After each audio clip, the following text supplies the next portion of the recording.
everyone, welcome to Life Tips by Ning. In today's video, I'm sharing explanations for the 46th hexagram in I-Ching called ascending. It's teaching us the right approach during a progressive period that you might achieve your goal or moving upwards. What is the right thing to do?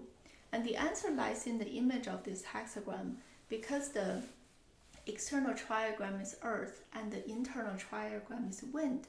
Wind also simplify wood because in the bagua shape, wind lies in the southeast direction. So that has the characteristic of a wood.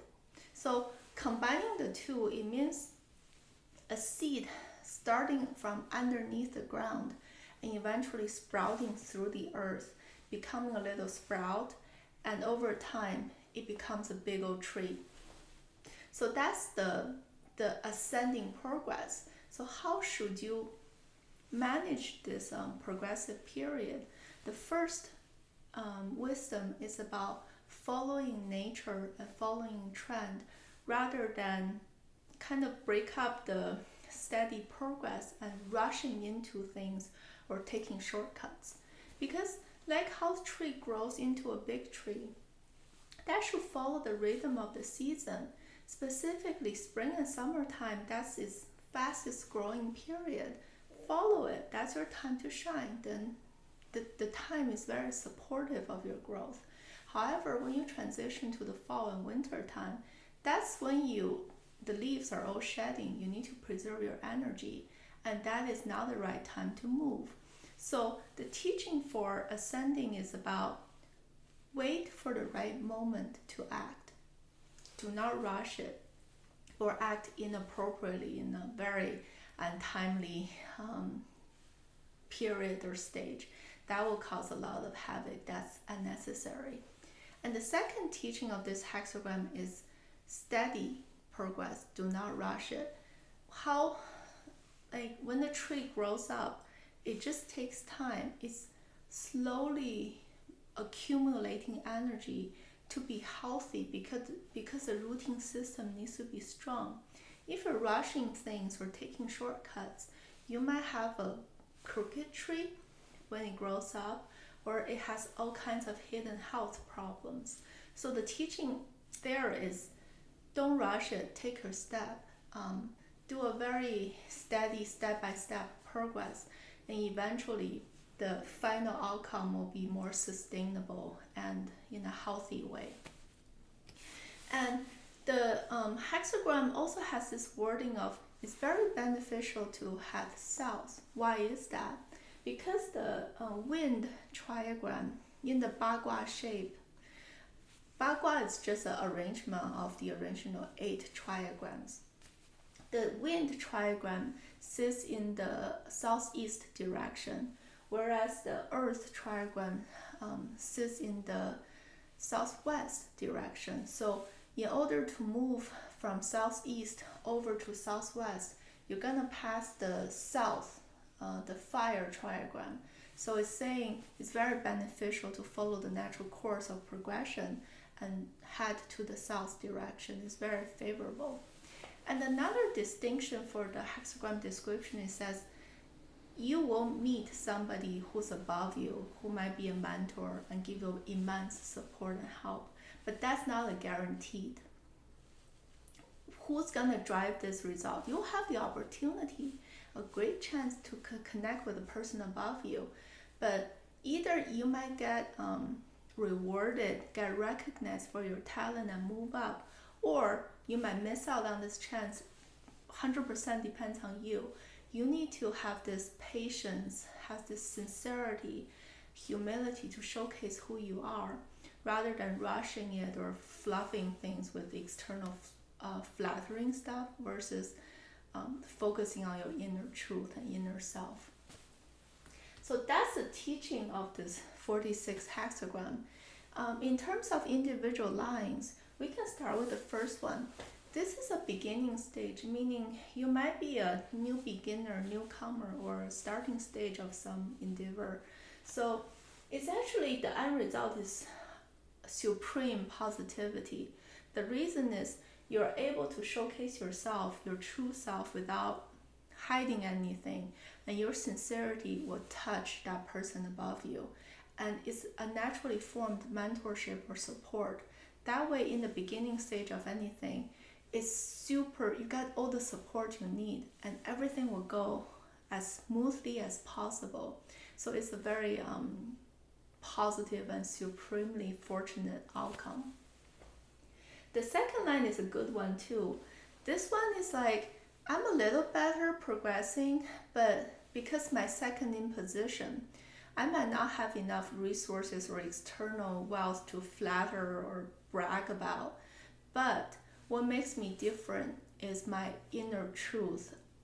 It's your internal steady compass that shows your moral standard, and that will naturally attract a lot of respect, support. It's your authenticity and sincerity that attracts the people above you who are willing to support you. Because that inner truth matters more than the external appearances or flattery stuff. That's what's gonna support you to move forward without incurring any risk. The third one is a very fascinating one. Look at, it's a yang line sitting in the third position, so definitely it has this meaning of move forward. Do not hesitate. Just go. Now is your time to go. But the line description is tying to a historic story of the ancestors of this Zhou dynasty. They eventually break apart from the prior Shang dynasty, and they want to change where the people should live. They want to venture into a more empty, bigger space to establish a new country, because you finally separated from the prior tyrant who ruled the Shang dynasty. So it has that meaning of you will venture into a new stage. Eventually, because of your competency and your sincere worship to God, and you're following the rhythm of the universe, no doubt you will receive success. So the outcome is good. But during the process, you might run into challenges, hardship, because it's establishing a new capital from scratch. And that takes a lot of energy solving problems, but eventually it will lead to great success because you're sincere. You're following the rhythm of the universe and you're not rushing it. The fourth one is kind of that stage of after you finally build this new capital and your people settle down, what would a leader do to continue into the future? It's about time to show devotion, show sincerity to God at the time, who they believe help secure like a comfortable comfort, right, without natural disaster or any harm. Because of that devotional attitude, that sincere respect to spiritual power, and that humility as a leader, saying that I honor the root of success is the people beneath me and the God above me who help us get to this successful stage. It's not me, myself. And because of that humility and devotional mindset that honors the root of their success, that's why you can kind of build a strong foundation for the future steps. The fifth line is wonderful. It's saying that it's like climbing a long ladder to the top of the mountain. You're doing it step by step without skipping any step.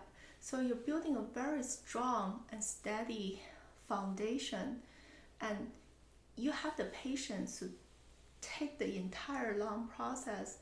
And when it's time to take a break, take a break. But when it's time to move, persistently move forward. Eventually, you will reach the peak of the mountain, which simplifies ultimate success. You will accomplish your goals and dreams. But it's emphasizing a methodical, orderly approach. Go do it step by step versus rushing it. But the last line is the only unfortunate one. It's also respecting the teaching of I-Ching. Nothing will stay constant forever. If you keep on going up, eventually you will go down. this is the going down part of ascending. It's because from the first to the fifth line, it's like the array of sunshine beginning from early morning. Over time, eventually it reaches peak brightness and warmth during the noon hour. But now the sixth line is heading into the dark, turning from day to night. So you cannot ascend anymore. Now is your time to respect the rhythm of the universe, and everything will go back to where it began. It will reverse to its starting point.